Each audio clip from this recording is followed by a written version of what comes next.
From the Texas State Aquarium is that they are pretty happy with the attendance numbers since reopening just a couple of weeks ago. In that time, the aquarium has welcomed over 17,000 visitors. During the same time last year, they counted nearly 30,000 guests.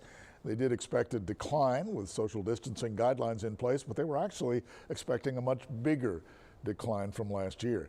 Phase 3 of the governor's plan to reopen Texas will allow the aquarium to open up to 50% of capacity. That gives them more flexibility with interactive exhibits and outdoor venues like Dolphin Bay.